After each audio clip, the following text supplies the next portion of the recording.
This is my true story. I went to visit my son in the city, the son everyone calls a millionaire, a success, a man with everything. I packed homemade food, cleaned my best shirt, and told myself he would be happy to see his father. But what I found behind his front door broke my heart in a way I didn't know was possible at my age. It showed me what money can do to a child, and what it can destroy. Before I tell you what happened, tell me where you're watching from and what time it is there. And please subscribe so my stories can reach more people. I woke up before the sun that morning, my hands shaking as I buttoned my old shirt, the only decent one I had left. I pressed it as flat as I could with my hands because I don't own an iron, and I wanted to look at least a little presentable for my son, the big city millionaire everyone talked about.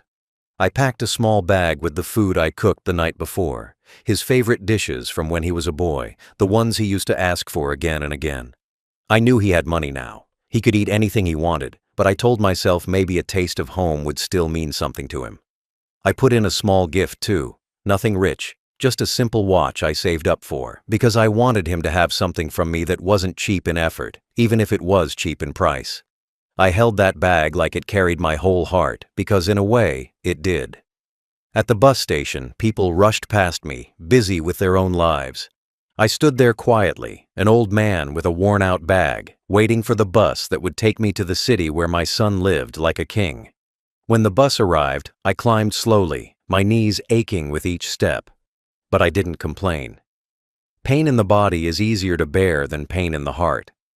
I sat by the window, placed the bag carefully on my lap, and kept one hand on it for the whole trip. The road was long and bumpy, the seats hard, the noise loud, but I didn't mind any of it. I spent the hours thinking about my boy, about how small he once was when I carried him on my shoulders, about how proud I felt when he got his first job, about how far he had come. People on the bus talked about work, about bills, about struggles, but all I heard inside my head was my own hope. I pictured him opening the door with a big smile, saying, "Dad, you came." I imagined him taking the bag from my hands, happy to taste my cooking again. I imagined us sitting at his table, just talking for a little while, like father and son should. The closer we got to the city, the more nervous I became. My hands started sweating, my heart beat faster. I hadn't seen him in a long time. He called sometimes, sent money a few times, but visits became rare, and then they stopped. I always told myself he was busy. Important people are always busy. But in my heart, I still believed he had space for his father, even if it was small. When the bus entered the city, the buildings grew taller and brighter. Cars rushed past each other. People walked quickly, wearing expensive clothes and serious faces.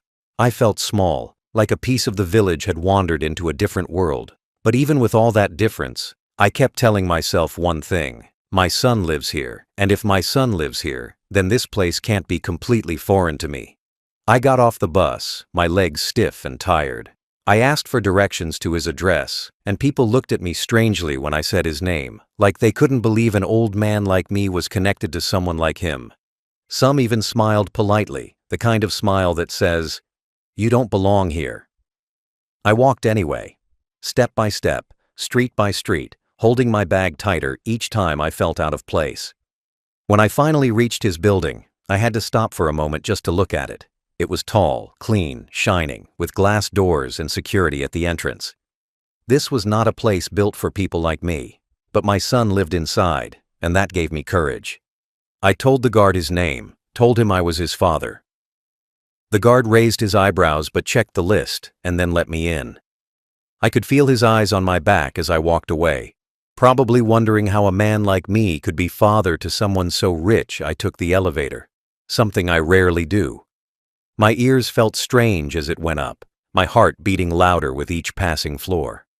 I looked at my reflection in the elevator door, old face, tired eyes, wrinkled hands, and I thought, will he be ashamed of me?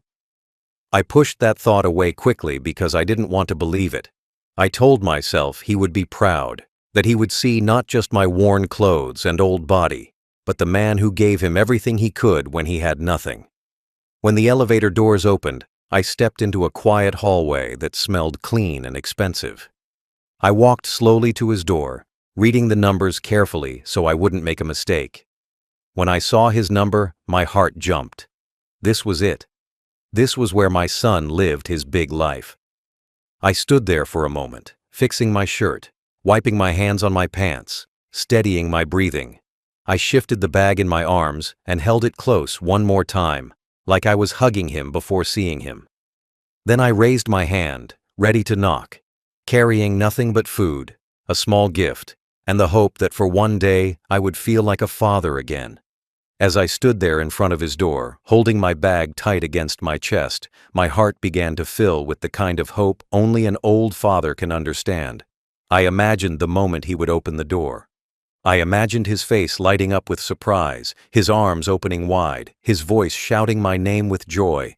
I imagined him pulling me inside, telling me how much he missed me, how happy he was that I came all this way just to see him.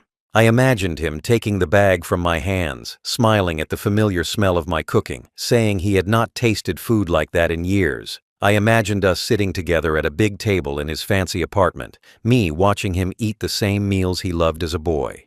Him telling me stories about his life in the city, his success, his friends, his plans.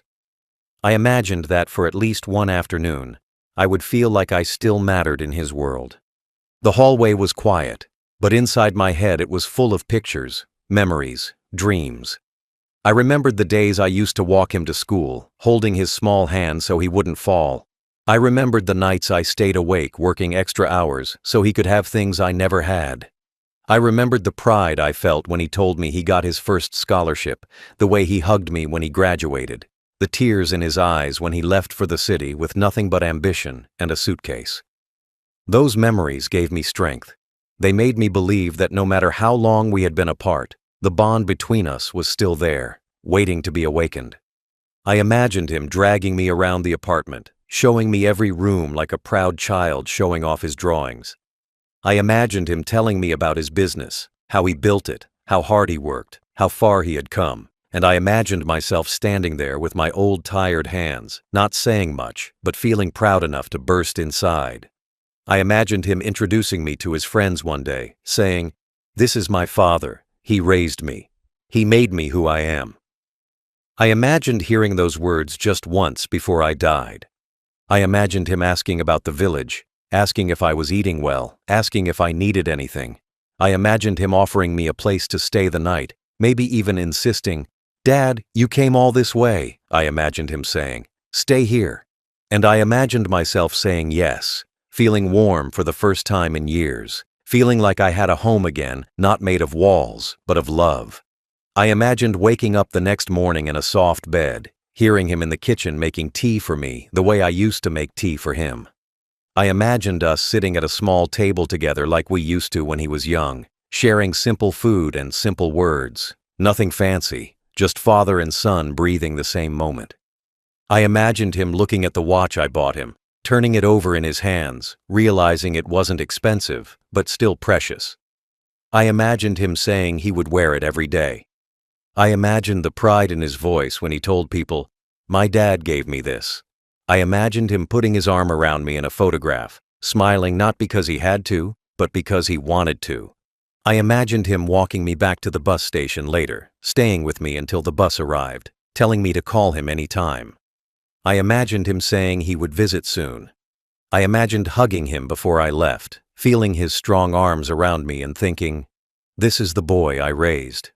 I imagined him waving as the bus pulled away, and I imagined myself waving back with tears in my eyes, but happy tears, the kind that come when life gives you back something you thought you lost. These hopes were small, but they were everything to me. They were the dreams of an old father who had nothing left but love. I stood there at his door, my heart full, my hands trembling, ready to knock, ready to believe in something gentle again. I didn't know then that hope can be the most painful thing a man carries. I finally lifted my hand and knocked on his door, not too hard, just enough so he could hear. My heart was beating so loud I could hear it in my ears. I waited, holding my breath, staring at the handle like it might turn any second. But nothing happened, no footsteps, no voice, no sound from inside. At first, I thought maybe he was not home. Maybe he went out. Maybe I came at the wrong time. My heart dropped a little, but I told myself to be patient. So I knocked again, a little louder this time, and leaned closer to listen. That was when I heard it. Faint at first, then clearer. There were voices inside. Laughter, music, clinking glasses. My son was home. Not just home. He was having a good time. I froze, my knuckles still touching the door. I heard people talking, joking, moving around. Chairs scraped the floor. Glasses tapped the table. Someone turned up the music. It sounded like a party, like a celebration. My first thought was simple. Maybe he couldn't hear me over the noise. Maybe that was all it was. I knocked a third time, harder now, the kind of knock that echoes through a room. But again, nothing. No, who's there? No footsteps coming closer. No door opening. Just more laughter from the inside, more noise, more life that didn't seem to have space for an old man standing in the hallway with a bag of food in his hands. I pressed my ear closer to the door, feeling my face almost touch the wood. It felt wrong, like I was spying. But what else could I do? I had come so far just to see my son. I needed him to know I was there. I needed him to open that door. As I listened, I could make out the sound of his voice. Deep, confident, controlled. The voice of a man who had power and comfort in his hands. It was nothing like the young voice I remembered, but I knew it was him. A father always knows his child's voice. Hearing him so close but separated by one thin door made my chest ache.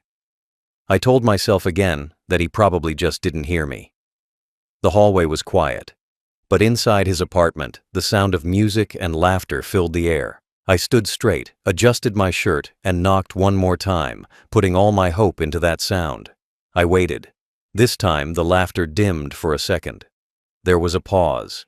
My heart lifted. Maybe he was coming. Maybe someone heard me. I wiped my sweaty hand on my pants and fixed my grip on the bag, ready to smile the moment the door opened. Instead, the voices inside came back even louder, as if they turned the volume up to drown out the sound from outside. The music rose. Someone laughed loudly, a big fake party laugh. I felt a small sting of confusion in my chest. I am not a smart man in big city ways, but I am not stupid either. I started to understand that this was not about noise. This was about choice. He was choosing not to answer. He knew someone was at his door. He just didn't want to know who. I stood there for what felt like a long time, my legs getting tired, my hand starting to hurt from knocking, my heart slowly sinking into a place I didn't want to feel.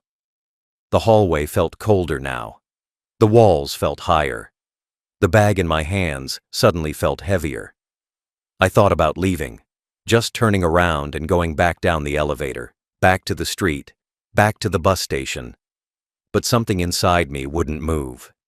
I did not come all this way to walk away from a closed door without knowing why it was closed. Then, through the laughter and the noise, I heard something that froze me in place more than the silence ever did. I heard my name. Not Dad, not Father, my actual name. My son's voice saying it, clear, sharp, close enough that I knew he was talking about me. My heart jumped, then dropped in the same second. If he was saying my name, it meant he knew I existed. Maybe he knew I was in the city. Maybe he knew I could show up. Maybe someone inside had asked him about me. I pressed my ear harder against the door, every muscle tight, every part of me hanging on his next words. The silence behind the door was no longer about not hearing me. It was about not wanting to. And standing there alone in that hallway, with music and laughter on the other side, and my own name drifting through the wood, I began to feel something worse than being ignored. I began to feel the truth getting ready to hit me. I stayed with my ear against the door, even though my chest already felt tight from the silence. I wanted to believe my son was saying something kind about me, something warm, something that made the long trip worth it. But the moment the music lowered a little, I heard his voice clearly, and each word hit me like a stone thrown straight at my heart. He laughed first, a loud laugh, the kind people use when they want to impress others. Then I heard him say, "Don't worry about my dad." He said it like I was a joke, like I was something to brush off. My heart sank, but I kept listening. Because sometimes a father needs to hear the truth, even when it burns. He continued, his voice casual and sharp. He's just an old man from the village. Those words cut me open. All those years I worked in the fields, broke my back, saved every coin to send him to school, gave him every chance I never had. And now I was just an old man from the village. He kept talking, and each word made the hallway feel smaller and colder. I don't want him showing up here embarrassing me, he said. The people around him laughed, real laughter, not polite laughter. Laughter that said they agreed with him. Laughter that pushed me lower than I had ever been pushed in my life. My hands shook so hard I almost dropped the bag of food I brought for him. The gift I wrapped carefully now felt like something stupid, like something a fool would carry. I stood there frozen, listening as my own son tried to erase me to impress his rich city friends. And he kept going. He doesn't fit in here, he said, like I was some dirty thing that didn't match the clean floors of his expensive apartment. He's not someone I want people to see. That was the moment something inside me cracked. I raised him. I fed him. I put clothes on his back. I taught him how to walk, how to hold a spoon, how to speak. And he was ashamed of me. My throat felt tight and my eyes burned. I bit my lip so hard I tasted blood, just to stop myself from making a sound. A father should never hear his child talk like that. A father should never find out that love he gave so freely turned into shame inside his own son's chest. Then I heard someone inside ask him, "Why don't you invite him? He's your father, right?" For a moment, I held on to that little question like a piece of rope in deep water. Maybe he would defend me. Maybe he would say something good. Maybe he would say something kind. But what he said next hurt worse than everything before. He replied coldly, "He's not part of my life anymore." Just like that. Like I was a stranger. Like I was a chapter he had closed. Like I was someone he wished had stayed far away. He said, "I made myself, not him." Hearing those words felt like a punch to the chest. After everything I did, after every sacrifice, after every night I went to bed hungry so he could eat, he said I had nothing to do with the life he built. He erased me with one sentence. He killed every memory we shared with a few cold words spoken in front of drunk friends. My knees weakened, I almost fell to the floor, but I held on to the wall, trying to stay standing even though my heart was no longer whole. I heard him laugh again, proud of the words he said, proud of the life he created by forgetting the man who gave him everything. The people inside kept laughing too. Their laughter mixed with the music, and it all felt like someone stomping on my chest while smiling. In that moment, I understood the truth I never wanted to face. My son was ashamed of me. Not because I hurt him, not because I failed him, but because I was poor, because I looked old, because I came from a place he wanted to erase from his story. That realization broke something deep inside me that will never fully heal. I stepped back slowly from the door, my hands empty, my heart open and bleeding. I didn't cry. I was too shocked to cry. I just stood there, breathing slowly, staring at the floor, listening to the son I loved treating me like garbage behind a door I paid for when he was young. I stayed one more minute, hoping maybe he would say something, anything, that wasn't cruel. But he didn't. He just kept talking, laughing, pretending I was nothing. And that was the moment I knew the words he said were worse than the silence. Silence hurts, but cruelty spoken out loud, that stays inside a father's heart forever. I stood there in the hallway, trying to pull myself together, but my hands kept shaking like they no longer belonged to me. I thought the worst was already said, but more words came through the door, each one pushing me further down until I felt like I was shrinking into the floor. One of his friends asked him if he ever planned to visit me back in the village. My heart stopped for a moment, hoping maybe my son would at least pretend to care, at least show a little respect when others were watching. But instead, he let out a tired sigh, the kind of sigh people give when talking about something useless or annoying, and he said, "There's nothing there for me. That place is dead. He's dead to me." Hearing that broke something inside me I didn't know could still break. It felt like he was burying me with his words while I was still alive. It felt like he wanted the world to believe he had no father, like he cut off every tie to the man who raised him with two hands that now trembled from age and work. Then the truth spilled out fully, raw and ugly. He said he never told anyone about me because he didn't want people to think he grew up poor. He said he created a new story where he built his life alone, where he climbed from nothing without any help. He didn't mention the years I carried sacks heavier than my body to earn school fees. He didn't mention the nights I stayed awake working so he could sleep safely. He didn't mention the food I didn't eat so he could have extra in his lunchbox. He erased everything. He reshaped his life by removing the man who gave him the foundation he now stood on proudly. Each sentence felt like another shovel of dirt thrown over my name, trying to bury it forever. He even joked about my old clothes, my worn-out shoes, the way I speak, the way I look. He said he didn't want his rich friends to meet someone like that. Someone simple, someone low. I never knew my son saw me like that. I never knew he carried that shame inside him. I thought he was busy. I thought life in the city pulled him away. I never imagined he was running from me like I was a stain he needed to hide. For a moment, I forgot how to breathe. The hallway felt tight. The air felt heavy. And I had to place my hand on the wall to steady myself. I wondered where I went wrong. I wondered when his heart turned cold. I wondered when the love I gave became a burden he pushed away. Then came the words that finally killed the little hope still beating inside my chest. He said, "If he ever comes here, I'll make sure the guards don't let him in.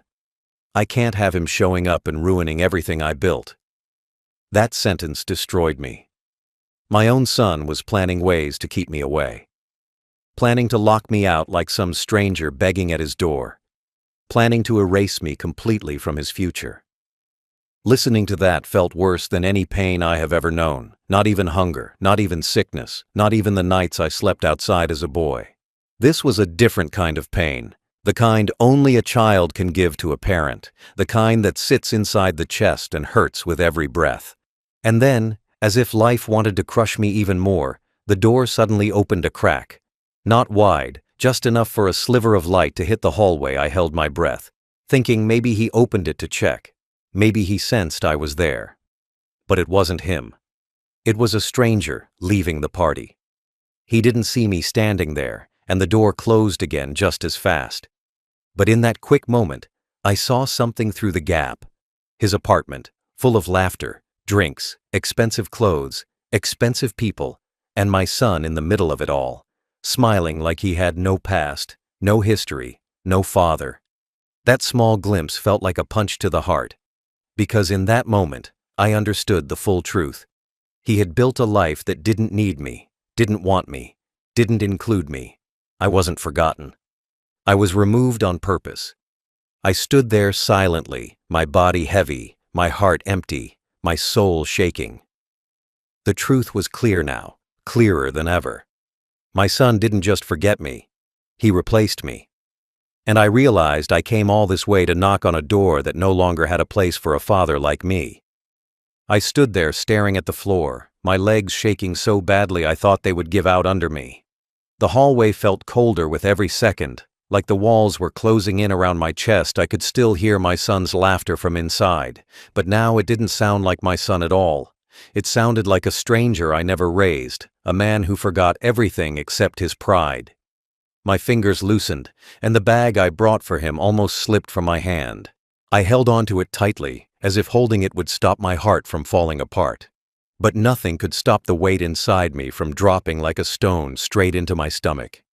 It hurt to stand there, but it hurt even more to move. I felt trapped between wanting to knock again and wanting to run far away. My breath came out slow and shaky. The kind of breath you take when your heart breaks quietly inside you without making any sound. I leaned against the wall to keep myself up. My knees went weak, and for a moment I thought I would drop to the floor right there. The shame burned inside me so deeply I felt it in my bones. A father shouldn't hear his child speak like that. A father shouldn't be treated like a burden, like a stain, like someone who doesn't belong. I thought about all the nights I carried him on my back when he was tired. I thought about how he used to fall asleep on my chest when he was little. I thought about how he used to run to me after school, smiling so big his cheeks stretched. Those memories crushed me because the man behind the door was no longer that boy. That boy died somewhere along the path he took to become the rich man who now laughed at the thought of being connected to me. My heart throbbed so hard it felt like someone was squeezing it with a cold hand. I never imagined I would hear my son call me an embarrassment. I never imagined he would feel ashamed to be my son. I never imagined I would stand outside his door like a beggar listening to him erase me with his words.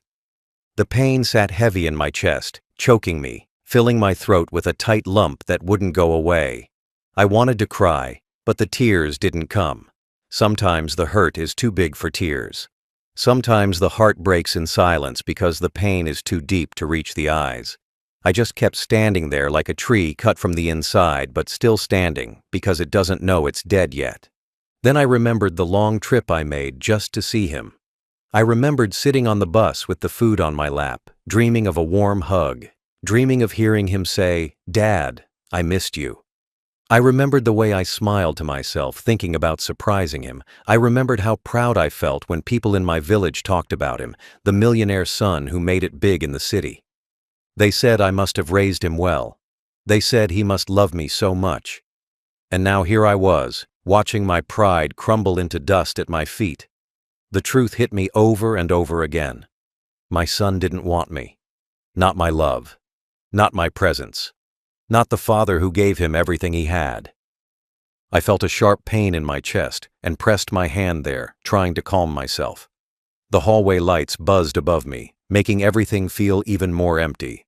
I looked at the door one last time, hoping maybe, just maybe, it would open. Hoping he would come out. Hoping he would say something, anything that didn't hurt. But the door stayed closed. The laughter inside got louder, like life was moving on without me. Like I never mattered. Like I never existed in the story he told those people. I felt myself sinking, piece by piece, like an old structure collapsing after standing strong for so many years. My grip on the gift bag finally loosened, and it slid from my fingers. It dropped to the floor softly, but the sound echoed in my heart like thunder.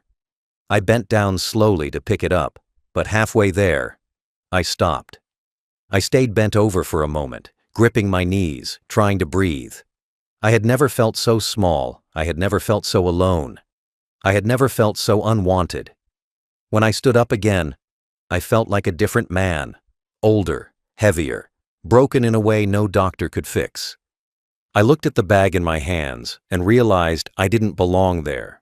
Not in that hallway, not behind that door, not in the life my son created by cutting me out. And in that moment, I understood the collapse happening inside me wasn't just heartbreak, it was acceptance. A painful, slow acceptance that my son didn't see me as his father anymore.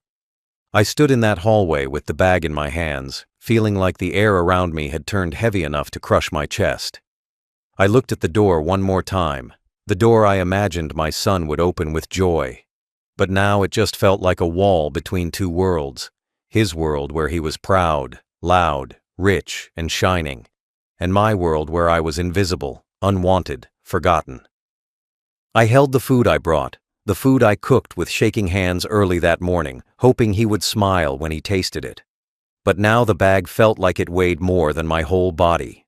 Every step I took back from that door felt like I was dragging chains behind me. My heart hurt so much I thought I might fall right there, but I kept moving because standing still felt even worse. I walked down the hallway slowly, each step echoing like a reminder of the love I carried that no one wanted to receive. I stopped halfway and leaned against the cold wall. The pain inside me felt sharp, but I forced myself to breathe through it. I told myself not to cry. I told myself fathers don't cry in hallways where their sons call them an embarrassment.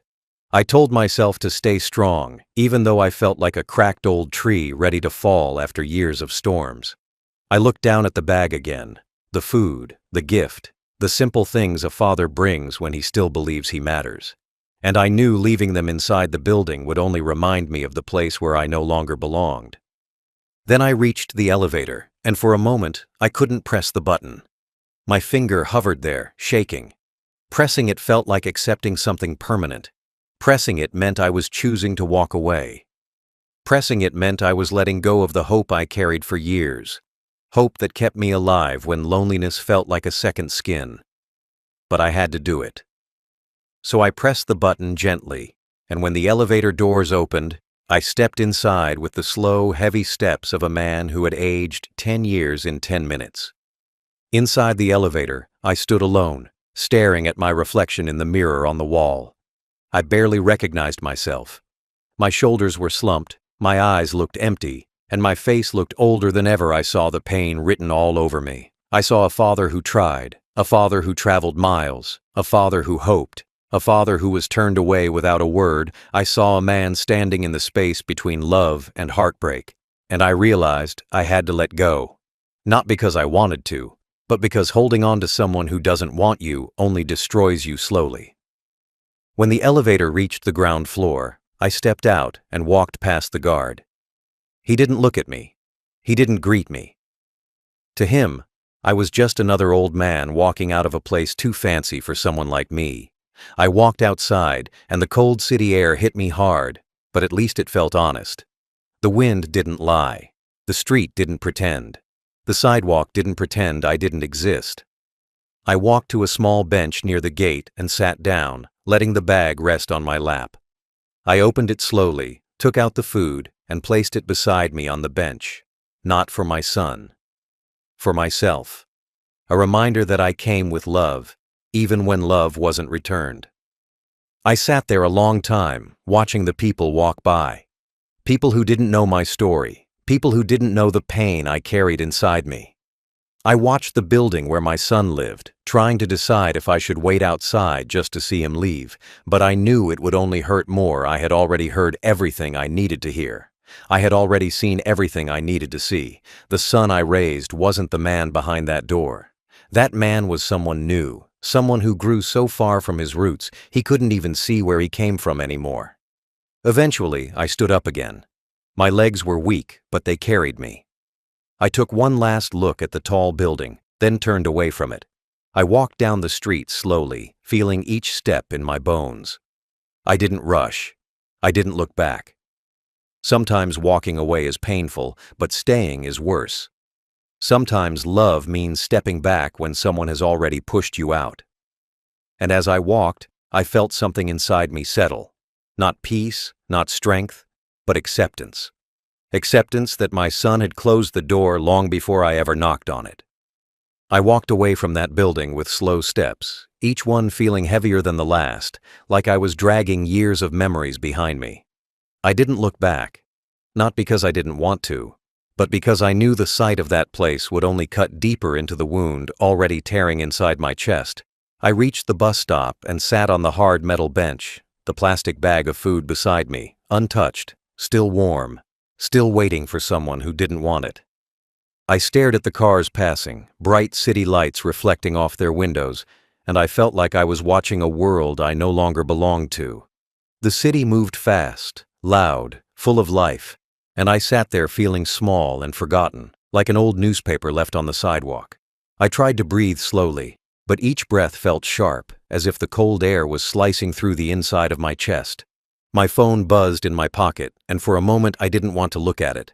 I feared more pain, more disappointment, more reminders that I had been nothing but a shadow standing outside my son's world. But eventually, I took the phone out with shaking hands. There was a message on the screen. It said, "Dad, were you here? Why didn't you tell me?" Those words felt like a slap, a message sent too late, too empty, too clean compared to the dirty truth I heard behind that door. I stared at the text, thinking about how easy it was for him to pretend he cared when someone else might be watching. He didn't text me because he missed me. He texted because the idea of me showing up might ruin the story he told his rich friends. The message wasn't love, it was fear. Fear that someone might see the father he abandoned. Fear that someone might ask questions he didn't want to answer. I read the message again and again, each time feeling the pain twist deeper inside me. I thought about replying. I thought about sending a simple message. "I came to see you." But then I remembered his laughter. I remembered his words. I remembered how he said I was dead to him. I remembered how he said he didn't want me in his life. And suddenly, the idea of replying felt wrong. I was not going to beg for a place in his world. I was not going to explain myself to someone who erased me. So I slipped the phone back into my pocket and let the silence answer for me. Sometimes silence is stronger than any words a broken father can say. The bus arrived with a loud screech, and I got on slowly, feeling every bone in my body ache. Most of the seats were empty, so I sat near the window. The city looked different from the bus, cold, distant, glowing with lights that didn't warm anyone. I rested my head against the glass and let the ride carry me away from the place where I learned a truth I never wanted to face. My reflection in the window looked tired, older than I remembered, like the night carved new lines into my face. I closed my eyes, hoping to rest, but every time I blinked, I saw the door. I heard the laughter. I felt the words stabbing into my heart again. As the bus drove farther, the buildings grew smaller and less shiny, replaced by worn-out shops, cracked sidewalks, and the kind of quiet that felt honest. I held the bag of food close to my chest, feeling its warmth fade slowly. I thought about the meal I cooked with so much care. I thought about how I imagined us eating together. I thought about how I planned to sit at his table, talk about life, maybe hear him say he missed me. But now, the food felt like a reminder of my foolish hope, a reminder that my love didn't matter in his world. I didn't throw it away, though. I held it because it was the last piece of the dream I had before everything shattered. When I finally reached my stop, I stepped off the bus and walked down the quiet street toward the small room I rented. The night felt colder out there, but at least it didn't pretend to love me. I unlocked my door, stepped inside, and sat on the edge of my bed. For a long time, I didn't move. I just stared at the wall, replaying everything in my mind, the words, the laughter, the shame, the pain. I felt something inside me break for good. I knew our relationship would never be the same. I knew the son I raised didn't exist anymore, and I knew that sometimes the deepest pain a father feels is not when a son leaves, but when he realizes the son has already let go long before the father ever knew. I sat on the edge of my small bed, the room quiet enough for me to hear the slow, heavy beat of my own heart. The pain from earlier still sat deep inside my chest.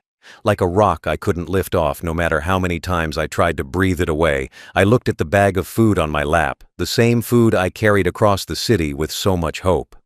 Now it felt like a reminder of everything I lost in one night. I thought about sending my son a message, thought about asking him why he said those things, why he threw me away so easily, why he was ashamed of the father who gave him everything.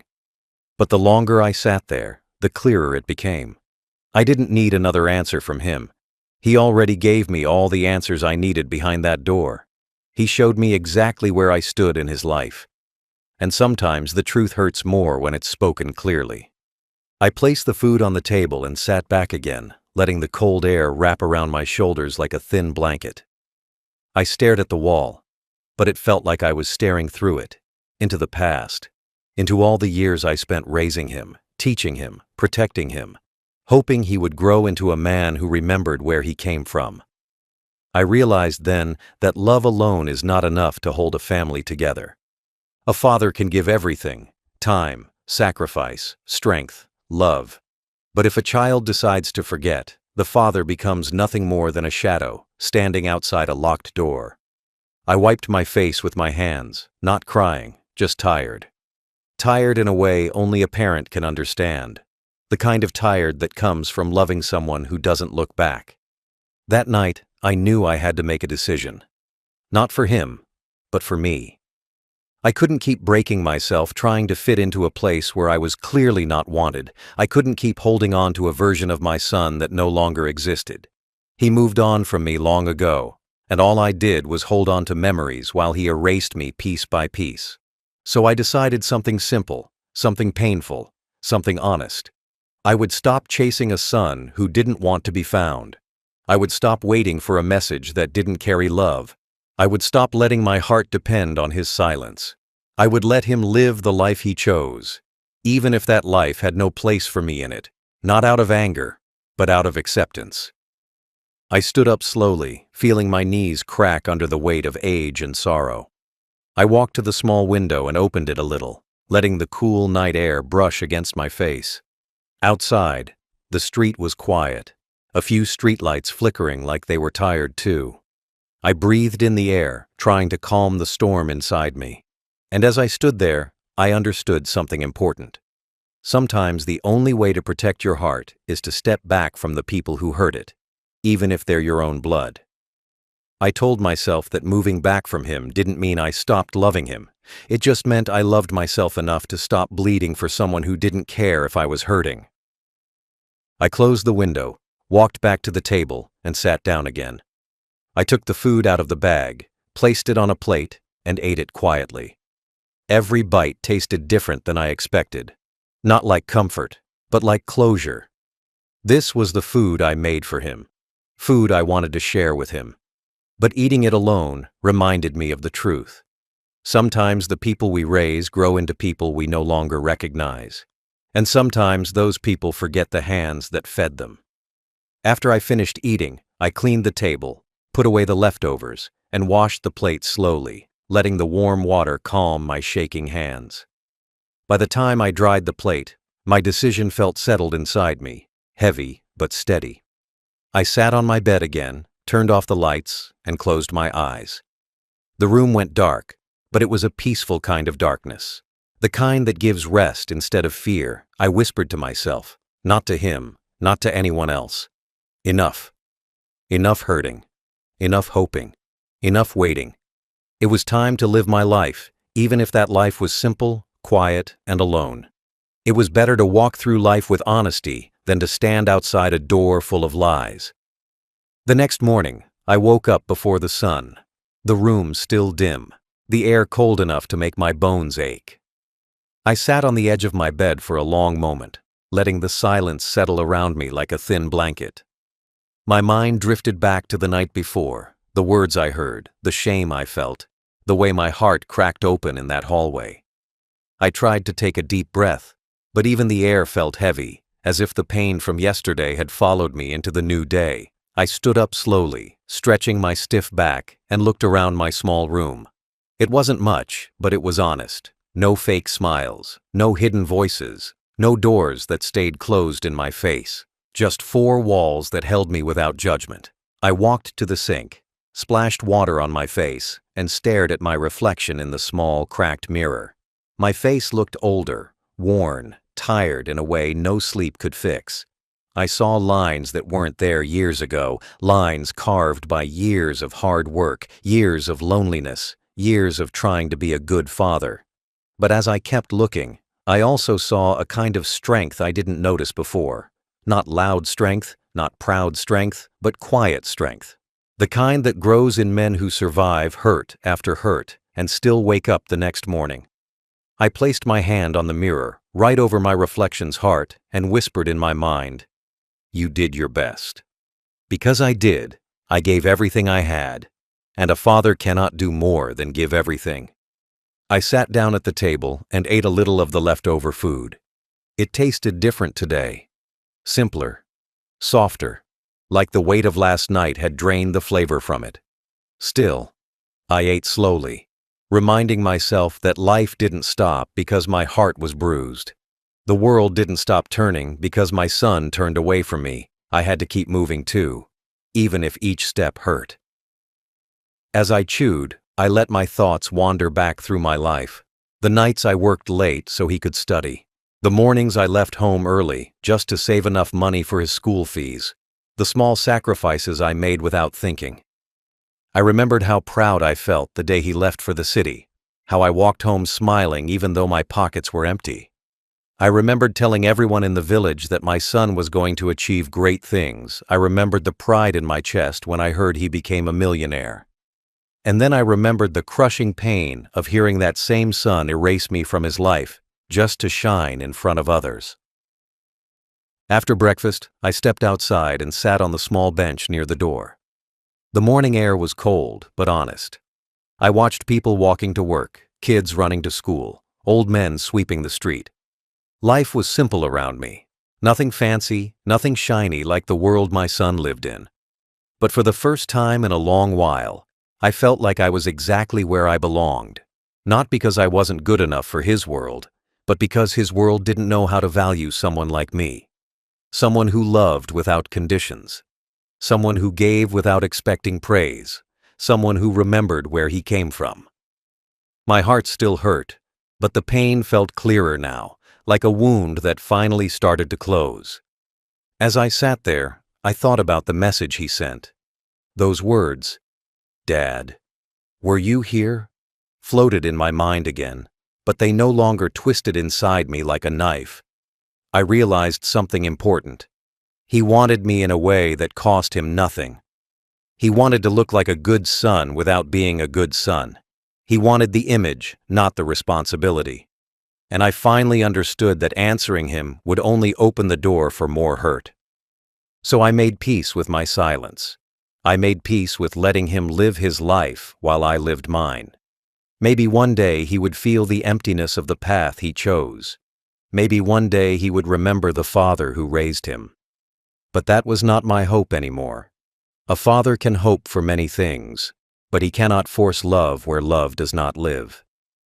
I stood up from the bench and looked at the morning sky. It was turning light blue, the sun rising slowly behind the clouds. I felt the warmth touch my skin, soft at first, then steady. And in that moment, I told myself something true. I may not have a millionaire son in my life, but I still have myself, my dignity, my heart, my story, and no closed door can take those things away from me. I walked back inside, ready to start my day, carrying a quiet strength inside me that no betrayal could kill. My final thought settled deep in my chest, like a calm breath. A millionaire's son means nothing if he has a poor heart. And with that truth, I let the pain rest and walked forward.